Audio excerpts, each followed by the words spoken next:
5 गुनाह और एक इबारत की कहानी। हर औरत को इन 5 गुनाहों से बचना चाहिए। बहुत पुरानी बात है।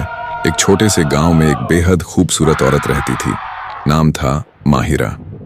लोग उसके हुस्न के दीवाने थे, लेकिन उसके हुस्न के पीछे एक भयानक राज छुपा था। माहिरा का दिल पूरी तरह से काला हो चुका था। उसके जीवन में 5 बड़े गुनाह थे जो उसकी आत्मा को जहन्नुम के गहराइयों में धकेल रहे थे। एक दिन गांव के बुजुर्गों ने मिलकर हजरत शेख सदी रहमतुल्लाही ताला अलैहि से पूछा, हजरत, ऐसी कौन सी 5 गुनाह हैं जिनसे औरत कब्र में हर अजब हश्र से बच नहीं पाती? हजरत शेख सदी ने गहराई से जवाब दिया, पहला गुनाह गैर महरम मर्दों के सामने श्रृंगार करना। दूसरा गुनाह चुगली करना और दूसरों की बेइज्जती करना। तीसरा गुनाह तेज जुबान से दूसरों की निंदा करना, चिल्ला चिल्ला कर बात करना। चौथा गुनाह अल्लाह के दिए हुए एहसानों का शुक्र न अदा करना। 5वां गुनाह झूठ बोलना और अपनी गंदी आदतों को छुपाने की कोशिश करना। माहिरा, जो इन गुनाहों में डूबी थी, एक दिन गंभीर बीमारी से पीड़ित हो गई। उसकी गोरी त्वचा काली पड़ गई, चेहरे की रेखाएं गहरे घाव बन गई। वह खुदा की ओर से दी गई सजा को नहीं समझती थी। मौत उसके दरवाजे पर दस्तक देने लगी।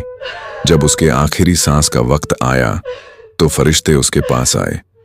एक फरिश्ता उसकी आत्मा को पकड़ने के लिए हाथ बढ़ाया, लेकिन माहिरा ने फिर भी अपने गुनाहों को छुपाने की कोशिश की। फरिश्तों ने उसकी सारी बुराइयों को उजागर किया। माहिरा की आत्मा कांप उठी, लेकिन अब बहुत देर हो चुकी थी।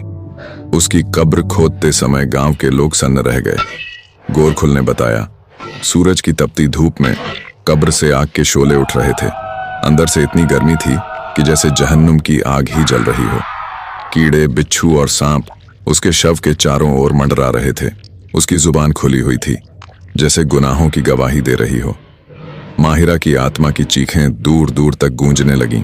उसकी जुबान से निकली हर आवाज एक अजीब सिखावनी बन गई। गांव की बुजुर्ग महिला ने सबको समझाया, बेटियों और बहनों, ध्यान रखना, गैर महरम के सामने श्रृंगार मत करना, दूसरों की चुगली मत करना, तेज आवाज में बात मत करना, एहसान का शुक्र अदा करना सीखो, झूठ बोलने से दूर रहो। फरिश्ते कहते हैं, इन 5 गुनाहों की सजा से बचना नामुमकिन है। हर जुबान जो गाली देती थी, हर चुगली जिसने इज्जत को मिटाया था, हर नुमाइश जिसने जवानों को बहकाया था, उसे आज जहन्नुम की आग और कीड़े खा रहे हैं। हजरत सदी ने फरमाया, मेरे नबी ने मिराज की रात में जहन्नुम को देखा। वहां औरतें थीं जिनकी जुबान उनके गुनाहों का हिसाब किताब बन चुकी थी। हर एक जुबान आज अपने गुनाहों की सजा भुगत रही थी। गांव वालों ने सारा दृश्य देखा और पूरी गहराई से डर गए। आज भी यह कहानी हर घर में सुनाई जाती है, ताकि हर लड़की और महिला खुदा की राह पर चलें, ताकि कब्र में ऐसी सजा से बच सकें। नसीहत, मॉरल, 5 बड़े गुनाह गैर महरम के सामने श्रृंगार, चुगली, तेज जुबान, एहसान का शुक्र ना अदा करना और झूठ बोलना इंसान को अंधकार की गहराइयों में ले जाता है। खुदा की राह पर चलो, नेक बनो, ताकि इस दुनिया और आने वाले दिन में सलामती हो।